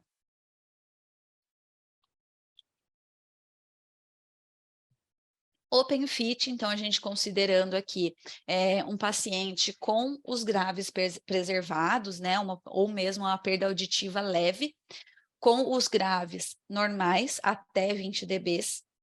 Então, a gente vai ter um molde aberto ou um domo aberto, que não vai ocluir significativamente esse canal auditivo, e dessa forma, as baixas frequências, elas não vão ser amplificadas adequadamente se a gente for realizar aí uma medida de verificação, por exemplo, porque vai ter mais escape de som. Então, aqui a gente vai ver agora alguns modelos de moldes que nós temos e quando a gente pode utilizá-los. Então, considerando o invisível duplo, que eu falei para vocês anteriormente, ele vai ter uma boa vedação acústica, ele é leve, é bastante confortável e bom para todos os graus de perdas. Então, a gente pode considerar tanto uma perda de grau severo, uma perda de grau profundo, quanto também uma perda mais leve, uma perda moderada, se a gente considerar aí, dependendo de como é a orelha desse paciente, como é a concha desse paciente, pensando aí numa melhor vedação, né, numa melhor fixação. Nós temos também a concha cheia ou meia concha, que também proporciona uma boa vedação acústica. Ele é um molde que normalmente a gente acaba indicando para perdas maiores, perdas severas, perdas profundas, que ele vem para ajudar com bastante retenção, vedando bastante esse ouvido. Já o molde canal, ou o molde canal com alça, que seria meia haste, ou mesmo a gente pode considerar um invisível simples, que a gente vai ter uma alça um pouco maior, são moldes menores, que também proporcionam conforto. Se a gente considerar aí a alça, né, do invisível simples e do canal com alça, então ele também vai ajudar aí nessa retenção. Já o molde canal, a gente já precisa que ele seja um pouco mais fundo, né? Pensando aí em manter melhor essa vedação aí, né? Para que não escape do canal auditivo. E então, são moldes que não são recomendados para perdas acentuadas. E é isso. Eu fico à disposição. Foi uma aula um pouquinho rápida, mas espero que vocês tenham compreendido aí o que é necessário que a gente verifique na hora de fazer a solicitação do molde. Isso também, a parte das ventilações, né? A gente também é importante considerar se a gente for fazer uma adaptação com um domo, por exemplo, né? Que aqui a gente tem na Sonic, a gente tem 4 tipos de domo. Então, a gente tem o domo aberto, a gente tem o domo de BES ventilação única, né? Que a gente considera aí uma ventilação de 0,8. A gente tem a ventilação dupla, que são 2 buraquinhos que a gente considera com ventilação de 1,4, e o domo power, que é o nosso domo, a nossa oliva, que não tem ventilação. Então, é importante também, na hora de fazer a adaptação, seja com molde, seja com domo, a gente levar em consideração a perda auditiva do paciente, essas frequências graves, se for uma ventilação grande, considerar até aonde essa ventilação vai reduzir o ganho em grave, tá? Que pode ser que o paciente realmente tenha uns graves mais preservados, mas logo ali em 1000 ele já tenha uma perda grande. Se a gente colocar uma ventilação muito grande, ele acaba não tendo amplificação suficiente nessas frequências. Então, é sempre importante a gente considerar tudo isso. Caso vocês queiram a ventilação que eu falei para vocês, né, considerando as frequências de 500 Hz, se vocês quiserem que eu mande o que a gente recomenda, me avisa, tá? Pode me mandar mensagem no e-mail, ou quem tiver meu WhatsApp também pode entrar em contato comigo, que eu mando aí o valor para vocês, tá bom? E agora, então, eu vou chamar a Marina, a fonoaudióloga Marina Panelli. Ela é uma grande amiga, uma grande parceira. Ela está aqui, sim, sempre desde o primeiro webinar. Então, a gente está sempre puxando ela, né, para trazer a parte da verificação para a gente. Ela é coordenadora de suporte clínico e treinamento da Interacústicos Brasil. Ela é especialista em audiologia clínica no IEA e ela é mestra em ciências da comunicação da FOB USP. E ela vem trazendo, então, a aula Medidas com microfone sonda para verificação dos parâmetros acústicos e do efeito de oclusão. Marina, então, é com você. Boa noite, obrigada pelo convite, agradeço você e a Jade pela parceria, pelo convite para estar com vocês aqui essa noite, muito obrigada, é uma honra fazer parte pela nossa amizade e por todo o resto. Vou deixar você agora, tá? Muito obrigada, Mar. Eu vou compartilhar minha tela com vocês. Acho que compartilhou, né?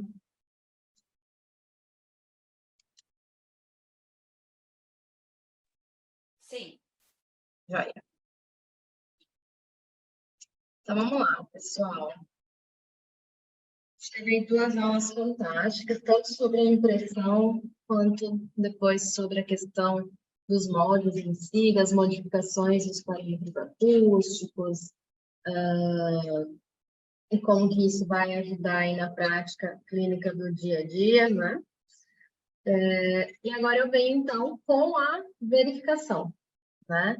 Com a questão da verificação, com as medidas de microfone sonda aí para a gente ver se o que escolhemos como parâmetro acústico está funcionando da forma como escolhemos, e também para ver um pouquinho a questão do efeito de oclusão. Então, esses 2 assuntos aí na questão da verificação eletroacústica.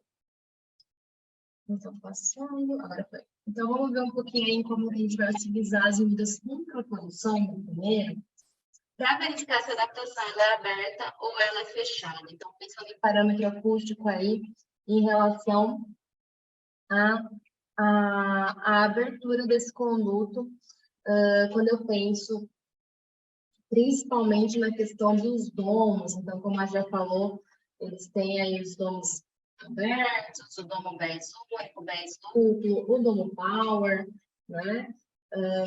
E eu posso ter aí diferentes tipos de perda, onde cada um desses domos vão ser indicados, né? Então, de repente, eu tenho uma perda auditiva, onde eu tenho até 1000 Hz preservado e depois cai, né, uma rampa, e não é uma perda muito severa, eu posso optar, de repente, pelo domo aberto. Então, eu quero uma adaptação aberta para eu trazer esse conforto para o meu paciente, não vou precisar dessa amplificação no grave, então cabe muito bem essa oliva aberta. Mas será que o tamanho dessa oliva tá ok com o conduto do meu paciente? Ela não é um molde personalizado, eu não tirei uma impressão, né? Ela é uma oliva com 4 tamanhos. Então, será que ela está atuando realmente de forma aberta naquele conduto, né? Ou o contrário, eu vou fazer uma adaptação fechada, preciso fechar essa adaptação. Mas será que está realmente funcionando ali dentro do conduto como uma adaptação fechada? Não está tendo um escape ali? Então, é super importante que a gente consiga aí ver de forma objetiva como que isso está funcionando no conduto do paciente, né? Então, se quando a gente fala em verificar de forma objetiva no conduto do paciente, a gente acaba logo remetendo à verificação in situ aí, né? Do latim no local, que são as medidas com microfone sonda, né? E pela ANSI, existe a norma e terminologia dessas mensurações, né? São várias medidas que eu posso e devo fazer com o microfone sonda, né? Então, existem aí diferentes medidas, diferentes terminologias, como, por exemplo, REUR e REUG, REOR e REOG, ARREAR e ARREAG, e o REIG, que é o ganho de inserção, né? Então, são diferentes medidas que eu tenho com o microfone sonda, além de eu poder também verificar recursos, entre outras coisas aí. Mas o nosso foco de hoje é a questão do parâmetro acústico aí em relação à adaptação aberta e fechada. E quais são as medidas que vão nos ajudar nessa questão. REUG e REOG, tá? Elas que vão ajudar para que a gente consiga verificar e ver aí de forma objetiva como que aquele domo está se comportando dentro do conduto auditivo do meu paciente. Ele está se comportando da forma que eu realmente escolhi, né? E para isso eu vou ter que ter um protocolo, então, com essas duas medidas, né? E a primeira que eu tenho que fazer é a REUR ou a REUG, né? Então, só lembrando que quando a sigla ela termina em R, é resposta, é uma medida de saída, e quando a sigla ela termina em G, é ganho, né? É uma medida do ganho, ela é em dB, então, quando termina em G, e nível de pressão sonora quando termina em R. A REUR ou a REUG, né, é a resposta ou ganho da orelha não ocluída, né? Então, o que é essa medida? Ela é a ressonância natural da orelha externa. E no adulto, a orelha externa ela já tem aí um ganho natural que é em torno de 19 a 20 dB, ali entre 2 e 4. É por isso que a gente fala, é a REUG de livro. Sempre vai ter um pico aqui entre 2 e 4. É claro que existem diferentes anatomias de conduta. Então, não é para todo mundo que vai ser exatamente esse desenho aqui da REUG. Eu posso ter picos mais proeminentes, picos mais achatados, duplo pico, mas eu sempre vou ter aí um pico entre 2 e 4, variando o formato de acordo com cada anatomia. Tá? Então, eu faço essa medida da orelha livre, né? E por que eu registro a REUG? O nosso assunto de hoje é para auxiliar nessa avaliação da abertura ou da oclusão aí, dos moldes, das olivas, das ventilações, mas além disso, ela também pode ser inserida no software de programação do aparelho auditivo, para o melhor ajuste fino. Ela auxilia muito na verificação da colocação do microfone sonda, se ele realmente está perto da membrana timpânica. Então, quando eu falo em medidas com microfone sonda, eu preciso de uma colocação muito bem feita desse microfone sonda. Ele tem que estar bem próximo da minha membrana timpânica, para eu ter uma acurácia maior nas minhas medidas. Senão eu perco muito, principalmente em agudo, tá? E ela vai auxiliar também no ganho de inserção, que é a REIR. Mas o nosso foco de hoje, o que eu vou focar é essa avaliação de abertura ou oclusão aí em relação aos parâmetros acústicos, tá? Então, eu vou fazer o registro da REUG, orelha livre, vou colocar o meu paciente de frente para a caixa de som, né? Uma distância aí de meio metro a 1 metro, sem superfícies refletoras atrás, nas laterais. O paciente vai estar de frente, eu já vou ter calibrado meu tubo sonda para ele ficar acusticamente invisível no conduto. E vou inserir esse tubo sonda, ter as medidas certinhas, enfim, vou deixar ele bem próximo à membrana timpânica. E vou dar um estímulo, geralmente eu utilizo pink noise, de 65 a 70 dB.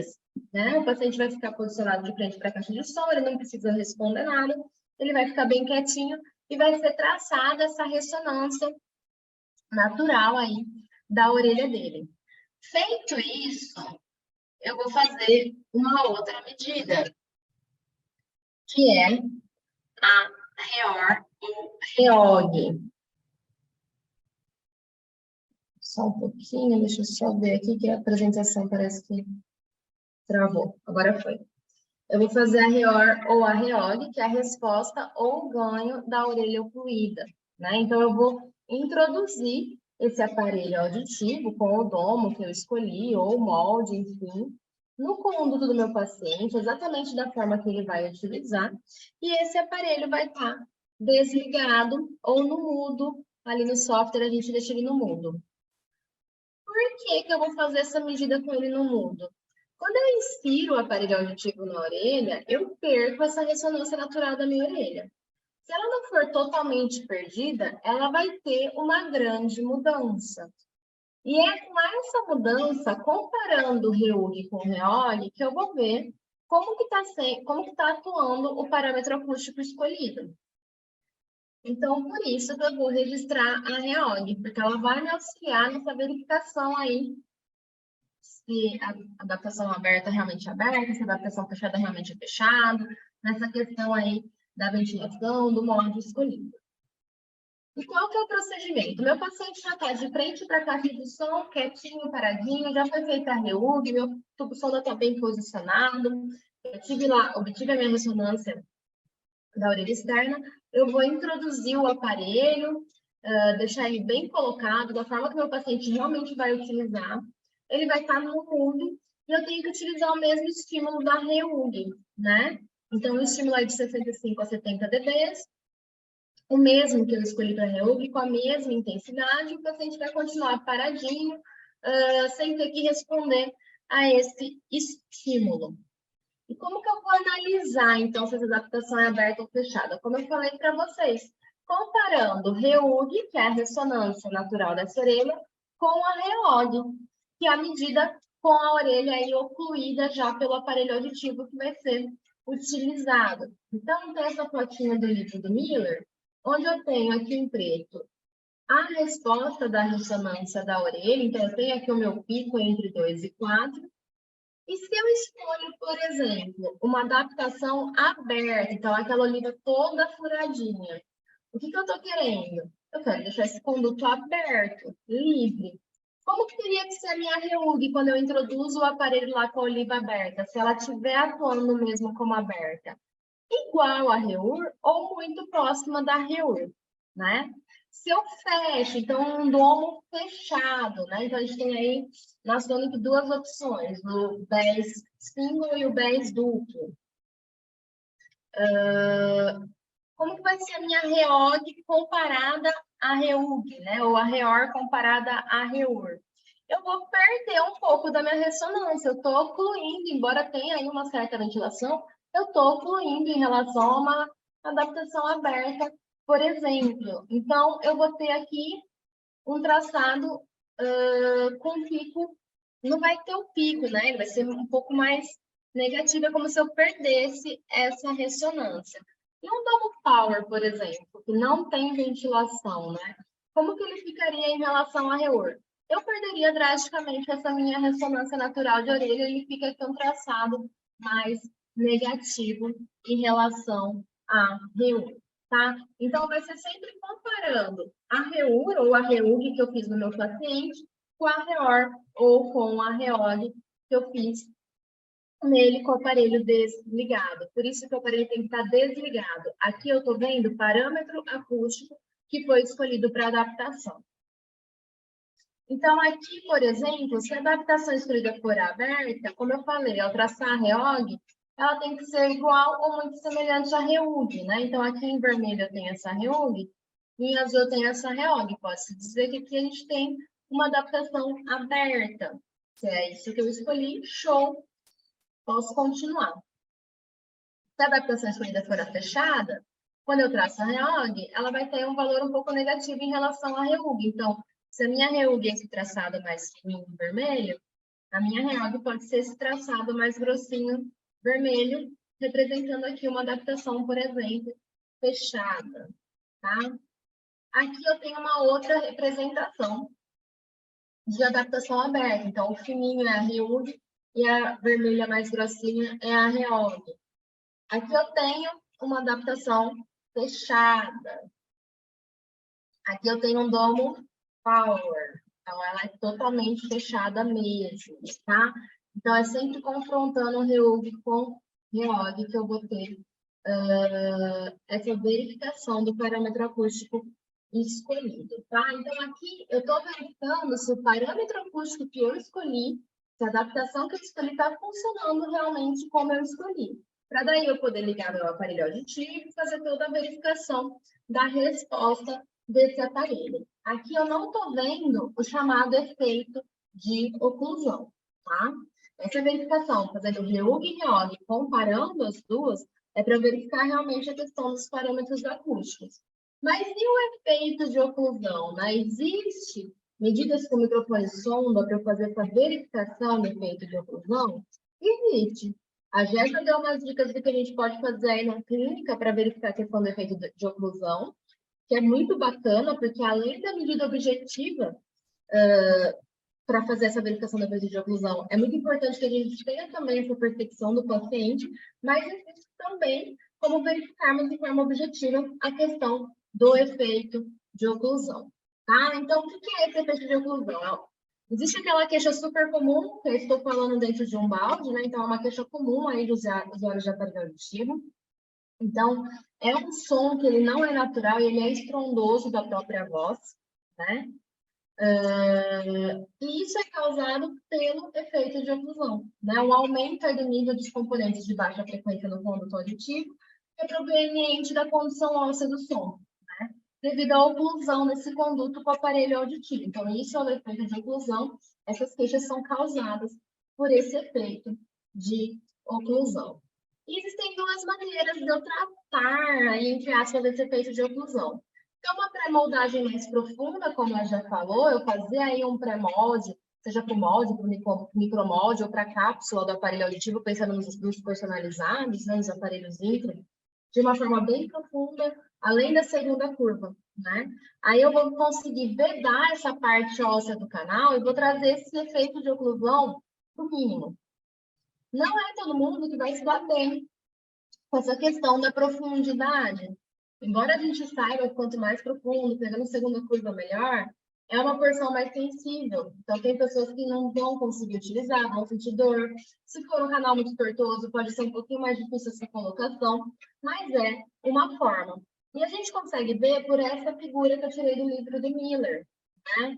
Então, eu tenho aqui uma medida do efeito de oclusão para a orelha livre, essa aqui que eu destaquei em amarelo, orelha aberta. E aí a gente tem um stick profundo, que a inserção dele está de 3 a 4 milímetros da membrana timpânica. Se a gente for analisar aqui de 250 a 300, ele é bem próximo da orelha livre, né? Então, esse efeito de oclusão ele é trazido para o mínimo.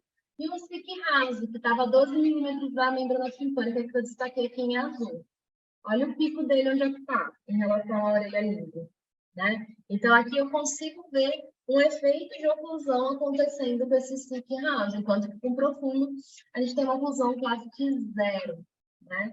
Então, essa é uma das formas da gente ver aí de forma objetiva esse efeito de oclusão. A outra maneira de tratar, entre aspas, aí, esse efeito de oclusão, como a já falou, é através da ventilação. Porém, quanto maior a ventilação, mais a gente perde som em baixa frequência, e não vai poder ser utilizado em todos os tipos e graus de perda auditiva. Tem a questão de microfonia, tem a questão de não conseguir dar um ganho aí nas baixas frequências, enfim. A gente tem que sempre aí, prescrever a ventilação de acordo com a perda auditiva, com o grau da perda, né?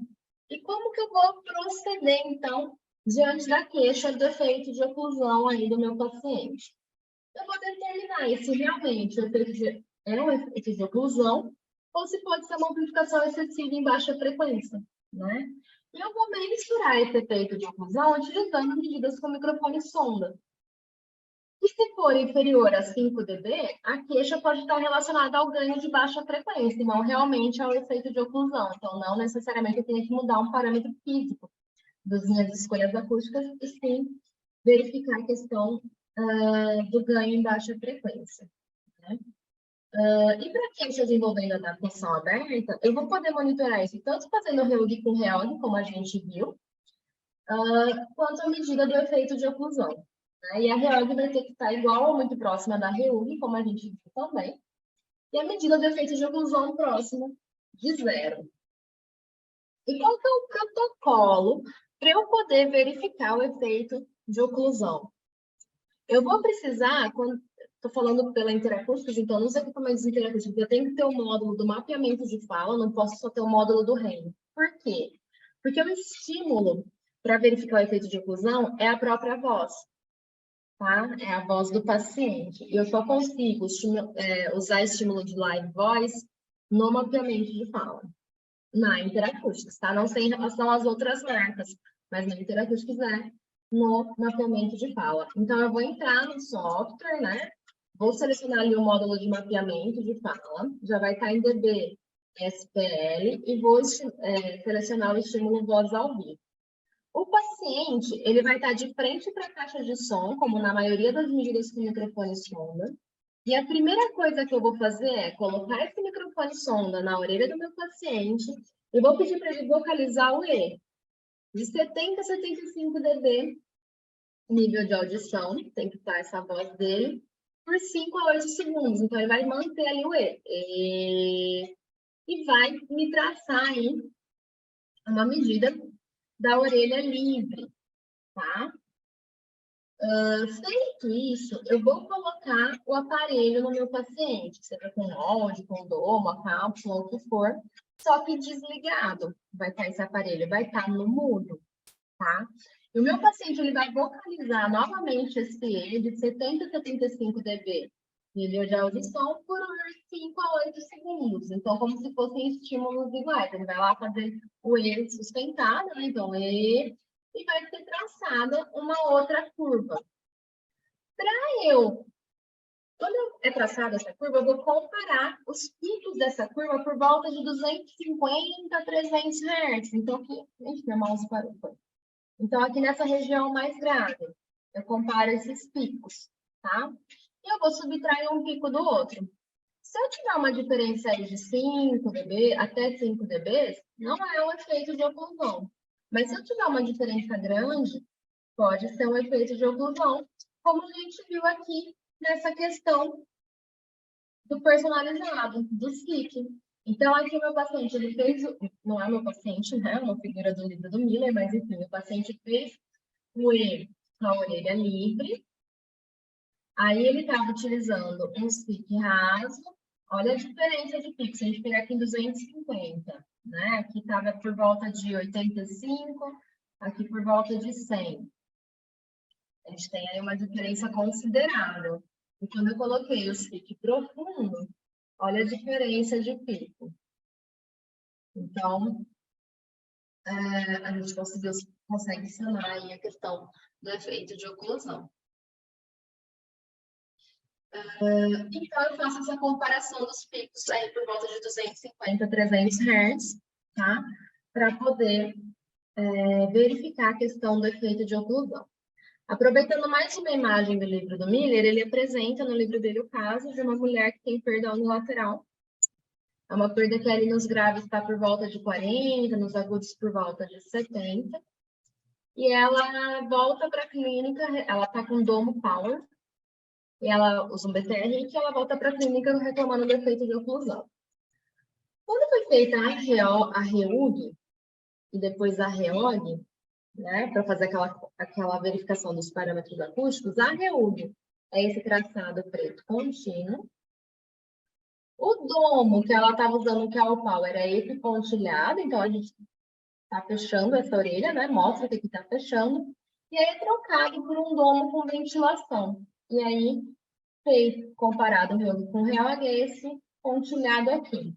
Então tá aberto, também não é o caso de um aberto, a gente tem 40, né? Ali nas frequências mais graves, eu vou precisar de amplificação, mas mesmo assim é mais próximo da REUG. Então mostra que tem um pouco mais de ventilação esse domo que foi trocado em relação ao primeiro que ela estava utilizando e se queixando da oclusão. E quando foi feita a medida do protocolo da verificação de oclusão, então a gente colocou lá em dB limite de pressão sonora e ela fez o estímulo corporal para a voz, o E, né, contínuo por 5 a 8 segundos, o que a gente observa? Essa foi a medida da orelha livre, que é a primeira medida do protocolo. O domo, o primeiro domo, que era o domo power, é esse pontilhadinho aqui. E o segundo domo é esse tracejado. Então, se a gente for comparar aqui, por exemplo, em 250, esses picos, olha a diferença da orelha livre e do domo power, né? A gente tem aqui uns 20 dB de diferença. E quando foi trocado por um domo ventilado, não era totalmente aberto, mas ele era ventilado, eu consegui sanar em torno de 15 dB, mais ou menos, essa questão da oclusão. É claro que depois é feita toda a verificação, tem que ver se o aparelho alcança a resposta suficiente para o alvo, se não vai ter feedback, e também sempre observar a percepção do paciente, tá? Então, essas medidas objetivas em relação ao efeito de oclusão, assim como todas as medidas objetivas que a gente faz com microfone e sonda, elas devem ser observadas junto às percepções do paciente, tá? Então, só voltando aqui no protocolo, tem que ser o estímulo voz ao vivo, porque é o paciente que vai fazer o estímulo, então vai ser um E sustentado ali 5 a 8 segundos. A primeira medida, orelha livre, então coloca o microfone sonda, ele vai ter que vocalizar de 70 a 75 dBA. Tem equipamentos que dão ali o quanto que está sendo esse estímulo. Os equipamentos que não dão, a gente pode baixar aplicativo no celular para ver o nível que está essa vocalização. Feito isso, né, e traçado essa medida da orelha livre, eu coloco o aparelho auditivo desligado e ele vocaliza novamente o E sustentado na mesma intensidade por 5 a 8 segundos. Eu faço uma comparação dos picos aí por volta de 250 a 300 Hz, tá? Então, esse é o protocolo para a gente verificar o efeito de oclusão.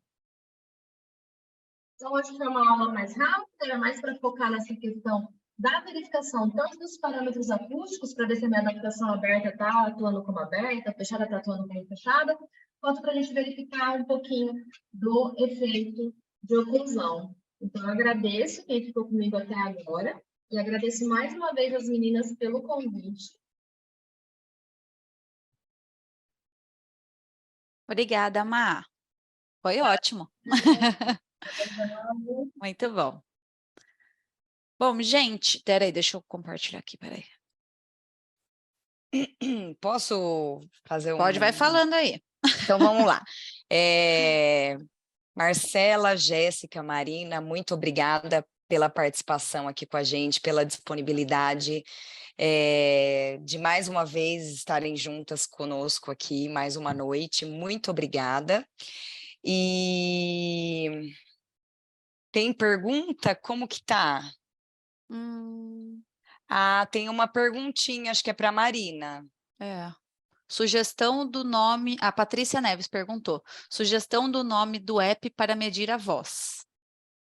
Oi, Paty. Qualquer aplicativo de celular que atue como decibelímetro, aí você consegue fazer essa mensuração. Eu não tenho uma sugestão assim, de um nome de um específico. mas tem bastante aplicativo de celular que atua como decibelímetro, que é bem bacana, que acaba sendo até bem fidedigno. Claro que não é igual um decibelímetro mesmo, o equipamento, né, o decibelímetro em si, mas que acaba sendo bem fidedigno ao decibelímetro. Certo? Tinha mais uma sobre como chama? O Otoblock, não tinha mais uma no começo da aula da Marcela? Ah, É que então ela eu já acho, mas respondeu, mas eu acho a Mar já interessante perguntou. repetir. Tá, teve uma pergunta, então questionaram a diferença em utilizar o algodão ou o otoblock, né? Se tem alguma diferença entre um ou outro. Vocês estão me ouvindo? Sim. Já cheguei em casa. Obrigada, muito bem. Marcela.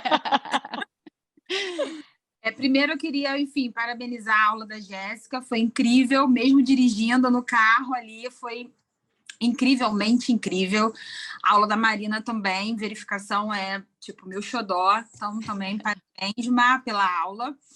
E em relação à pergunta, até na minha apresentação eu havia falado, a questão do otoblock, por ele ser feito de espuma, quando você coloca ele dentro do canal auditivo, ele não tem uma boa aderência da mesma maneira que o algodão. Então, a tendência é que ele se modifique ali na estrutura dele e acaba sendo expulso um pouquinho do canal auditivo e não ficando exatamente na posição desejada pelo fonoaudiólogo. E aí, no que ele volta, no que ele retorna, além dele não, talvez ali manter a configuração, né, a posição ali enfim, a anatomia do canal auditivo, pode haver o risco de ultrapassar um pouco da massa e aí, dependendo da profundidade, isso ser um risco ali próximo à membrana timpânica. Então, já há algum tempo, já é recomendado o uso da famosa buchinha de algodão, porque aí você consegue, por meio da meatoscopia, entender o tamanho, né, o diâmetro daquele canal e aí fazer o corte exatamente da buchinha de algodão. Eu não conseguia, enfim, até pelo nosso tempo, mostrar um slide quando a gente faz a buchinha, que o ideal é quando a gente tira um pedaço da folha do algodão, né, que a gente também não puxe o algodão a ponto dele ficar com fiapos, né? O recomendado é abrir aquela folha de algodão, aquele que vem enroladinho, a gente cortar e quando amarrar a linha no meio do algodão, ele vira um lacinho, né? Uma abinha para cada lado. Isso. E aí a gente veda direitinho o canal auditivo. E posso complementar também sobre a orientação de uso da linha ao invés do fio dental, né? Que a gente sabe que alguns lugares acabam utilizando, mas a linha é o que menos interfere ali na anatomia e no pré-molde que a gente está querendo tirar, né? Tudo bem? Tem recadinho. Tem recadinho, Ai, gente, ô Laércio, você está aqui com a gente em todos os webinars. Muito obrigada. Ele mandou um elogio aqui, falando que todos somos nota 10. Vocês é que são nota 10 de ficarem com a gente aqui. Eu quero agradecer de novo as meninas e toda a equipe do grupo, que a gente sempre conta com todo mundo. E quero recadinhos. Vamos lá. Gente, obrigada por todo mundo que está aí escrevendo, compartilhando com a gente as mensagens que a gente recebe no WhatsApp. É muito legal e que bom que vocês gostam, né? Dessa ferramenta que a gente proporciona aqui para todo mundo para transmitir, trocar e agregar conhecimento. Um recadinho importante é que como todos os outros webinars, vai estar logo mais disponível no nosso canal do YouTube. Então, Sonic Aparelhos Auditivos no YouTube, todos os webinars são gravados, estão lá, e essa 8ª edição também vai estar. Então, essa aula para a gente sempre rever e relembrar, por mais anos e anos de profissão que a gente tenha, é sempre legal rever os passos aí do processo, que é tão importante para adaptação e satisfação, né, dos nossos pacientinhos. Outra coisa, Parabenizo todos os fonoaudiólogos pelo dia do fonoaudiólogo logo mais, que está chegando no dia da semana. Então, parabéns para todos nós. Estamos de parabéns por lutarmos pela nossa profissão, valorizarmos a nossa profissão, com muito estudo, muito conhecimento, muito companheirismo. Então, vamos trocar mesmo, porque é assim que a gente enaltece e constrói uma profissão tão bonita e deixa ela mais forte ainda. Então, vamos nessa. E boas festas para todos e suas famílias, que a gente tenha um ano novo com muita saúde, que a gente renove os nossos passos, os nossos caminhos, com muito amor, saúde e esperança. Então, um beijo enorme para todo mundo, para suas famílias, amigos e todo mundo, e dizer que o ano que vem a gente tem esperança, né, sempre de que ele se renove, de que a gente tenha caminhos mais bacanas ainda pela frente. Então, um beijo grande, obrigada a todos que ficaram aqui com a gente até agora, que estão mandando recadinho, e é isso, obrigada. Um beijo, gente. Até a próxima. Meninas, muito obrigada. A gente se vê logo mais. Sim. E sexta-feira vai Brasil de novo! Gente, então, muito obrigada a todos que estiveram aqui presente hoje. Já é dezembro, eu sei que a gente já está aí todo mundo em ritmo de Copa, em ritmo de Natal, Ano Novo, pelo amor de Deus, descanso. Mas foi muito legal, eu acho que foi assim um webinar muito rico, né? Que trouxe muita informação importante. E obrigada por todo mundo que esteve aqui presente hoje. Um Feliz Natal, um Feliz Ano Novo, um final de ano maravilhoso e um começo melhor ainda para todo mundo. Muito obrigada.